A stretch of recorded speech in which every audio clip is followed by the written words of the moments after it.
For the last 2 years, I've been serving drinks at corporate events. It's decent money, certainly better than the retail jobs I've had before, but still a far cry from the kind of career I imagined for myself. I never finished college, never got that degree everyone said I needed, so here I am, putting on my black vest and white shirt, moving through the crowd with trays of champagne and appetizers. The people I serve barely notice me. They don't care about the girl in the corner balancing trays of delicate hors d'oeuvres. They're too busy networking, talking about their investments, or the latest trends in business. I've learned to be invisible, to disappear into the background, where I'm the perfect unnoticed fixture at these kinds of events. It's a skill I've perfected, learned over years of fading into the shadows, of becoming a part of the scenery. I've been doing this since I was a kid. Standing at the edge of conversations, listening but never speaking. It's easier that way, isn't it? Let them talk, let them feel important, while I blend into the wallpaper. Tonight, I'm working the grand opening of a high-end art exhibit at the Anderson Gallery. It's the kind of event where the guests wear expensive suits and talk about art with so much pretension that it makes me cringe. Abstract paintings, sculptures that look like something I could have done in middle school. Everything about it screams money. This isn't my world, but the pay is good, so I'm here, carrying trays of cocktails and smiling like I care about any of this. I move through the crowd, offering drinks, picking up empty glasses, nodding and pretending to listen when someone gives me a half-hearted compliment about how lovely the evening is. I don't have time to care. I've been doing this long enough to know the drill. The people here, they're not interested in me, and frankly, I don't have much interest in them either. But then, something catches my eye. As I make my way around a corner, I see a painting that stops me dead in my tracks. It's small, no bigger than a standard canvas, but it pulls me in. There's something about it, something so familiar, so unsettling, that I can't look away. It's a childlike painting, swirls of red and yellow that blend together in a wild, carefree splash across the canvas. 2 stick figures stand beneath a bright sun, one much smaller than the other. It looks like something a 6-year-old would create, simple and pure, yet undeniably heartfelt. And then I see it. 3 words scrawled in green crayon at the bottom. Mom loves Sam. The date beside it, 07/15/2002. My breath catches in my throat. This isn't just any painting. This is mine. My artwork. I made this when I was 6. I remember sitting at the kitchen table with my mom, the cheap crayons she bought me scattered around, the sunlight streaming in through the window as she encouraged me to keep coloring. That day, the last day I spent with her before everything fell apart, before they took me away. I feel dizzy. My hands start to shake. I almost drop the tray I'm holding. The painting is here. It's being sold for $75,000. I can't breathe. How is this possible? How is it even here? I stand there for a few moments, frozen, my mind racing as I try to make sense of what I'm seeing. The words "Mom loves Sam," my mom's name, the one she gave me, the one I thought I had forgotten, are there in front of me. I made that painting for her, the last gift I ever gave her before they ripped me away from everything I knew. My stomach tightens, and I fight the urge to just burst into tears right here in the middle of the gallery floor. How could this painting, the only thing I had left of my childhood, be here, hanging on this wall, being sold for an amount I can't even wrap my head around? It's not just any painting. It's my painting. It's the thing I made when I was 6, hoping she'd keep it forever. I can feel my heartbeat in my throat as I stare at the placard next to it. Untitled, Mother and Child, Artist Unknown, found at the East Side Shelter, 2002, $75,000. I blink, and the words blur. No. This can't be right. It's not some anonymous piece of art. It's mine. I remember everything about it. The way the crayon felt in my hand. The way my mom smiled at me, like I was the most important person in the world. But now, it's just another piece of art to these people, something to be admired and bought. I force myself to turn away from the painting, to pull myself together, but my legs feel like they're made of stone. How did it even get here? Who took it? I try to swallow the lump in my throat, but it's too big. I move instinctively, trying to disappear into the crowd, to regain control over the overwhelming flood of emotions threatening to drown me. But my eyes keep drifting back to the painting, and every time I look, it pulls me in even more. That's when I see him, Lucas Evans, the gallery owner, standing nearby talking to a couple. His voice is smooth, confident, like he owns the place. I've seen that kind of man before. People with power, people who know how to work a room, control a conversation. He's wearing a sharp suit, his hair perfectly styled, and he looks like someone who's always in charge. But something shifts in my chest as I recognize him. Lucas Evans. He was the social worker, the one who took me away from my mom when I was 6. He was the one who said I'd be safe, that I'd get to see my mom again. He was the one who promised to keep my things safe, things like that painting. My fists clench, and I walk over to him, ignoring the way my legs shake. I have to do this. I have to confront him. "Excuse me," I say, trying to keep my voice steady. "That painting, it's mine." He turns to look at me, a polite smile on his lips. "I'm sorry, what do you mean?" "I made it when I was 6, I continue, my voice shaking but growing stronger with each word. "It was for my mom, Angela. I wrote Mom Loves Sam on it." His smile falters for just a second, but he quickly recovers. "I'm afraid you're mistaken, miss," he says smoothly. "This piece was donated from the East Side Shelter. We have the documentation for it. The artist is unknown." I take a deep breath, forcing myself not to back down. "No, it's not. The artist is me, Sam Rogers. I made this painting before they took me from my mom. You were my caseworker. You took me from her. You promised you'd keep my things safe." I point to the painting. "You took it. You stole it." Lucas's eyes flicker, just for a moment, but it's enough. I know he remembers. He's just not going to admit it. He smiles again, this time a little tighter, like he's trying to maintain control. "I'm sorry, miss. I think you're confused. This is a very rare find, and it's a beautiful piece, but it's not yours." I feel the anger rising inside me. "You're lying," I say, my voice trembling with rage. "You took it from me. You took it from my mom, and now you're selling it for $75,000. He doesn't even flinch. His calm demeanor doesn't falter. "I'm sorry, miss," he says again, his voice too smooth, "but this conversation is over." And just like that, he turns his back on me, dismissing me like I don't matter. It's as if everything I've said doesn't even matter to him. It's all just business to him.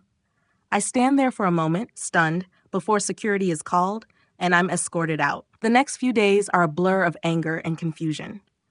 I can't shake the image of the painting from my mind. How it hung there, framed and pristine, in that gallery like it was some rare treasure. I can still see it clearly. My childhood, my mom, my last gift to her. All of it turned into an object for the wealthy to admire, as if I didn't even exist. How could Lucas Evans, the man who took me from my mother, now be profiting from my pain, from something I made with love? I need answers, but the questions feel like they're eating me alive. I spend hours searching online, but it feels like digging into a black hole. Lucas Evans, former social worker turned art gallery owner. His name is everywhere, popping up in articles about outsider art, discovery of rare pieces, and exhibitions showcasing art from troubled backgrounds. The man is an expert at packaging pain for profit. And I know I'm not the only one. As I dig deeper, I start to see a pattern. Lucas has been involved in foster care for years, working as a social worker, moving on to his gallery. And now I'm seeing the truth. This isn't an isolated case.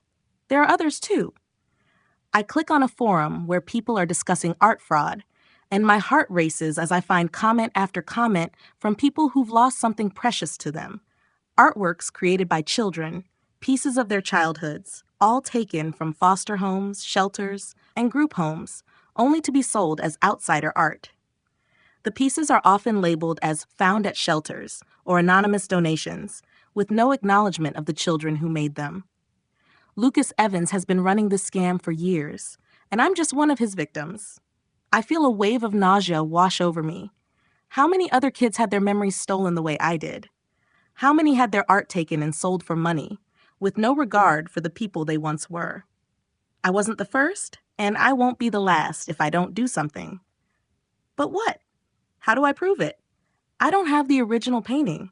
It's in his gallery, hanging in front of wealthy buyers, and I can't just walk in there and take it. I don't have the resources to fight him. What do I even have left? I keep going back to the gallery in my mind. The placard beside the painting, untitled, Mother and Child, Artist Unknown, found at the East Side Shelter. My hands are shaking just thinking about it. It's mine. I know it is. I need proof. I need something concrete, something undeniable. And then it hits me. What if I go back? Not as the angry, desperate kid from the foster system, but as someone with a plan. If I can get into that gallery again, I can make him slip up. I can get the evidence I need. I can prove it's my art. But I can't go in there looking like I did last time. I need to blend in, look like someone who belongs in that world. So I make a plan. The next day, I hit the local thrift stores and find a blazer that doesn't look half bad, some dress pants, and a pair of shoes I can clean up. I borrow a fancy scarf from a friend who works at a boutique. I look in the mirror and barely recognize the person staring back at me, someone who could actually walk into that gallery and pretend to be a buyer, someone who could actually get Lucas to make a mistake. I schedule a meeting with the gallery. Posing as a potential buyer interested in the mother and child piece, I tell them I have a budget of $100,000, just enough to make it sound convincing. I don't care about the money. I care about the painting, and I won't leave until I have it back. I can already feel the weight of it in my hands, the crayon still fresh in my memory. This time, I'll get the truth. The day of the meeting arrives, and I can barely sleep the night before. I wake up early, too nervous to eat, my mind running through the plan over and over again. I've never been good at pretending to be someone I'm not, but today, I have to be someone else. I can't walk into that gallery as the scared kid who lost everything. I need to be someone who has the right to be there, someone who's going to be taken seriously. I put on the clothes I found at the thrift store. Nothing too flashy, but just enough to make me blend in. I still feel like an imposter in the mirror, but I push that feeling aside. I walk out of my apartment, feeling the weight of the day on my shoulders. It's a long drive to the Anderson Gallery, and the closer I get, the more my palms sweat. I keep reminding myself, I'm doing this for me, for the child I once was, for my mom, for the others who never got their chance. When I arrive, the gallery looks exactly like I remember. Clean, cold, filled with shiny, overpriced pieces of art. The kind of place where no one talks about the actual artist, just the price tag. I step inside, trying to act natural, to move with purpose as I walk past the displays, barely glancing at the art. I can hear the soft hum of conversations around me, the clinking of glasses, the polite murmur of well-to-do people discussing artistic value. The receptionist greets me with a practiced smile. Welcome to the Anderson Gallery. How may I assist you? I have an appointment with Mr. Evans, I say, my voice smooth, the words coming out without hesitation. I'm Claire Knight, here to view the mother and child painting. She checks her list and then gestures toward the back. Mr. Evans will be with you shortly. Please, make yourself comfortable. I nod, fighting the nerves. I sit down, trying to look as if I belong, but I can't stop my heart from pounding in my chest. This is it. If this works, I'll have proof. If it doesn't, I have no idea what I'll do.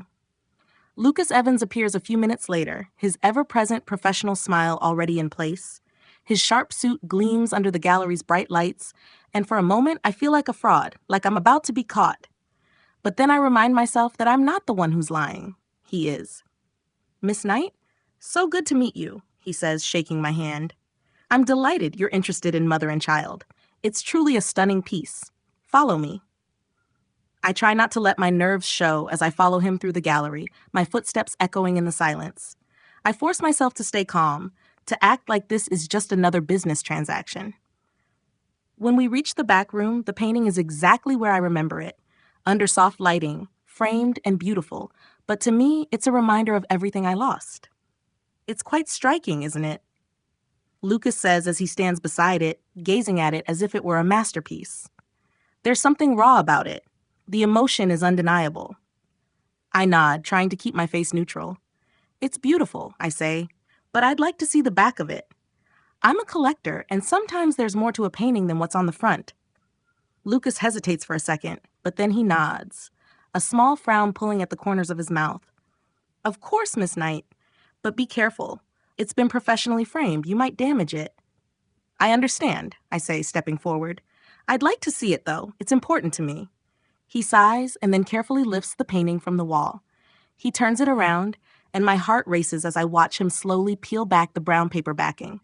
As the paper folds, I can already see it, the faint outline of my handwriting. My heart stops. There it is. For Mom, love Sam, my name, my childhood, everything. Lucas doesn't notice at first, too focused on the frame. But as he pulls back more of the paper, he stares at it for a moment longer than necessary. I lean in, my voice barely above a whisper. That's my name, I say, pointing to the writing. It's mine. You took this from me. For the first time, Lucas falters. His face goes pale. I don't back down. This is my painting. You lied. You stole it from me. And now you're selling it like it's just another object. He opens his mouth, but no words come out. He's frozen, and I know I've got him. This is it. This is how I'll prove it. This is how I'll get back what was taken from me. Lucas stands there, holding the painting, staring at the writing on the back as if it's something he's seeing for the first time. His face goes even paler, his confident demeanor slipping away. For a moment, there's nothing but silence. I can feel my heart beating in my throat, each pulse a reminder that I've finally found what I've been searching for. The painting, my painting, is in my hands again, even if it's just for a few seconds. I could almost reach out and grab it, pull it back to where it belongs, but I can't make that move yet. I need him to admit it. I need him to acknowledge what he's done. He looks at the writing again, his eyes narrowing. I can see the wheels turning in his head, trying to come up with a way out. His mouth opens, but it's not the confident response I was expecting. Instead, he stammers, his voice shaky. This doesn't prove anything. It's just some scribbles. Kids write things like this all the time. I can't help it. My hands ball into fists at my sides. You know that's not true, I snap. You took me from my mother, and you took this painting. You promised me it would be safe. You lied. You knew it was mine. You knew it was important to me. His eyes flicker, the briefest flash of recognition before he hides it behind a forced smile. I'm sorry, miss, but this doesn't change anything. You're mistaken. This painting was obtained legally. It came from the East Side shelter. It's part of a collection, and the provenance is clear. He's not even trying to sound convincing anymore. The cracks in his carefully constructed facade are wide enough that I can see the truth behind them. He's scared. He knows he's been caught. I can feel it, the tension in the air, as though the whole gallery is holding its breath, waiting for him to admit what he's done. Legally? I ask, my voice shaking with anger. You stole this, Lucas. You stole it from me and hundreds of other kids. You've been doing it for years, taking our memories, our childhoods, and selling them for profit. And you've gotten away with it because nobody cared. But I care. This painting is mine, and I'm going to prove it. He looks at me, his face a mixture of anger and fear. For a moment, I think he's going to snap, to shout, to try and dismiss me again. But instead, he takes a step back, his eyes darting nervously to the door. You're causing a scene, he says, his voice cold again, the mask slipping back into place. I'm going to have to ask you to leave. This conversation is over. I can feel the bile rise in my throat. I'm done being dismissed, done being ignored. He doesn't get to control this anymore. No, it's not, I say, taking a step toward him. I'm not leaving, not until you admit what you've done. The door opens behind me, and I don't have to turn around to know it's security. I've been here before. Escorted out, invisible once again, like my voice doesn't matter. But this time is different. This time, I'm standing my ground. Call them, I challenge him. Go ahead, I'll tell them everything. I'll tell them how you took my painting, how you lied to my mother, how you've been exploiting children for years. I'll tell them exactly what you've done. For a moment, he looks like he's going to argue, but then his expression changes. Defeat, resignation. He takes a deep breath, and I can see the fear finally settle into his eyes. It's there, in the way his shoulders slump, in the way he avoids looking at me directly. He doesn't say anything for a long time, just holds the painting like he's afraid to let it go. And I know, in that moment, I've won. This painting, this part of my past, is mine again. And I'll make sure Lucas Evans never profits from another child's pain again. The next few days are a whirlwind. I barely sleep, barely eat. My mind keeps running in circles, replaying the moment in the gallery when I saw Lucas falter, when I saw his carefully constructed persona crack. But it's not enough yet. I need more. I can't let this be just a confrontation. I need to take him down. I need to make sure that no other child has their memories stolen like mine. I start digging deeper, going through every article I can find on Lucas Evans and his gallery. I track down every piece of information I can. His gallery, the Anderson Gallery, is the place where art goes to be commodified, where people can feel good about themselves for supporting outsider artists without knowing the true cost. That's the lie he's been selling. The lie that it's all part of some grand, noble effort to give the voiceless a platform. But I know the truth. The truth is that these aren't just anonymous pieces. They're stolen memories. They're pieces of children's souls, taken without consent and sold for hundreds of thousands of dollars.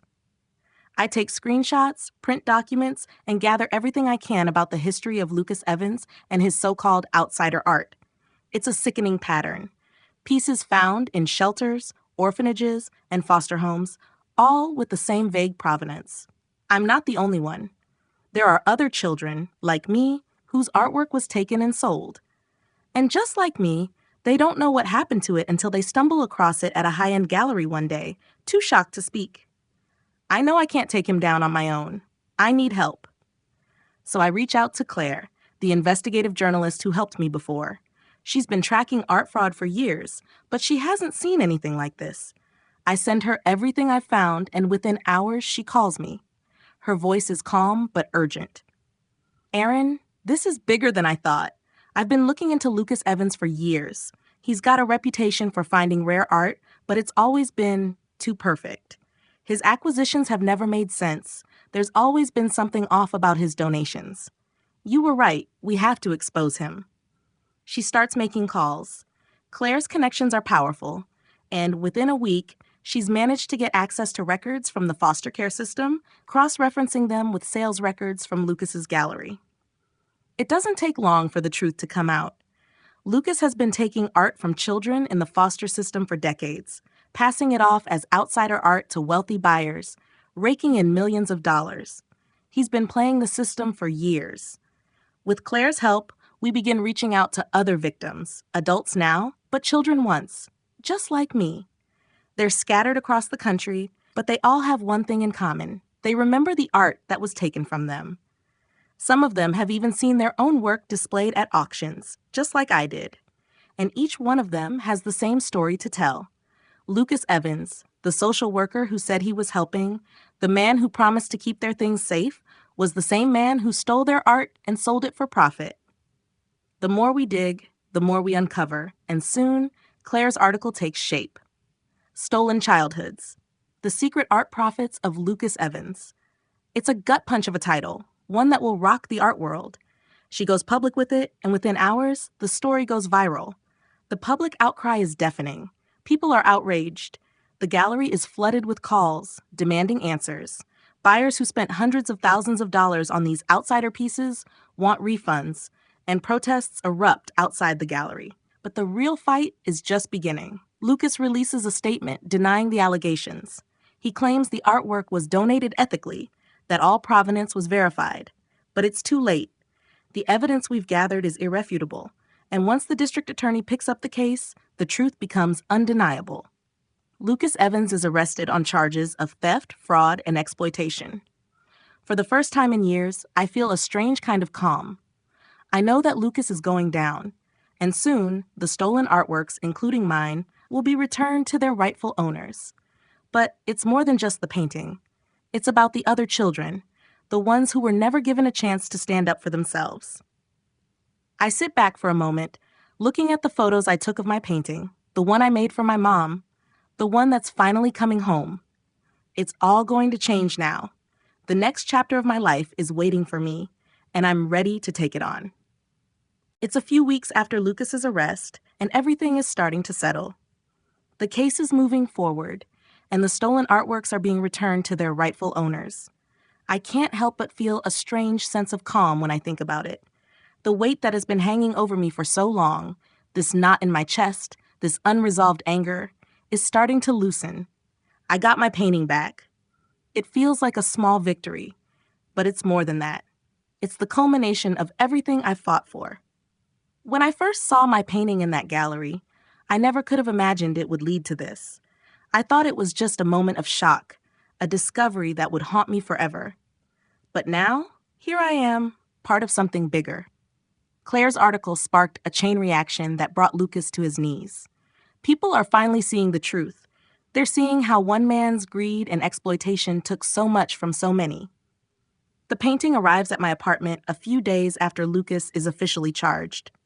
It's packed carefully in layers of protective material, but I know what's inside. As soon as I unwrap it, I feel the familiar rush of emotion, seeing my childhood, my mom's handwriting, all of it back in my hands. For a moment, I just sit there on the floor with it, staring at it like I've never seen it before.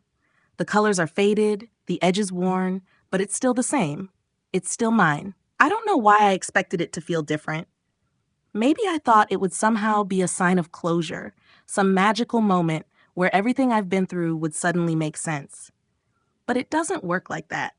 The painting doesn't hold all the answers. It doesn't heal all the wounds.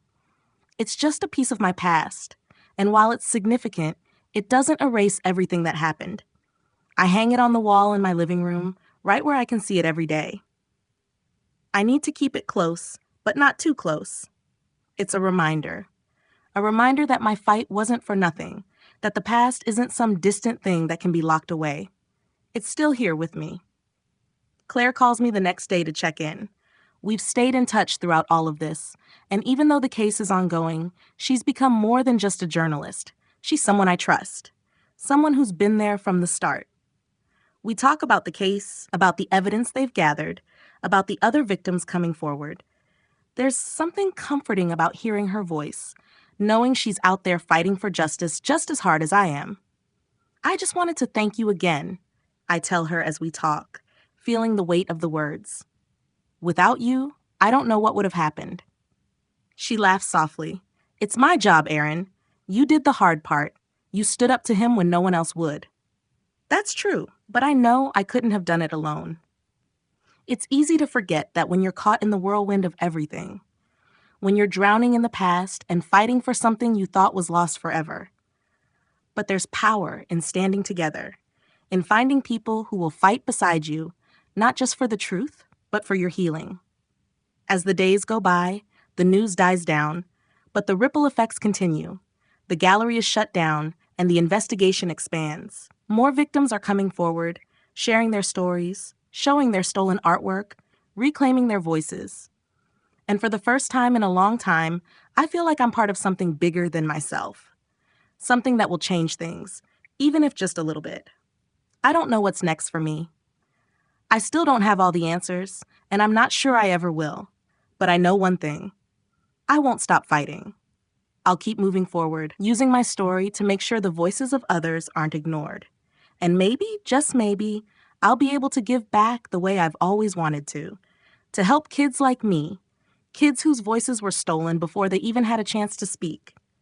For now, though, I just keep looking at the painting, a reminder of where I've been and where I'm going. In life, don't be afraid to confront the past, no matter how painful it may be. Healing begins when we face what was taken from us and reclaim our voice. Stand up for yourself and others, even when it feels impossible, and remember that justice often requires patience and courage. Surround yourself with people who believe in your cause and seek support when you need it. The journey may not be easy, but every step forward, no matter how small, brings you closer to healing. Keep fighting for what's right, and never let anyone silence your truth.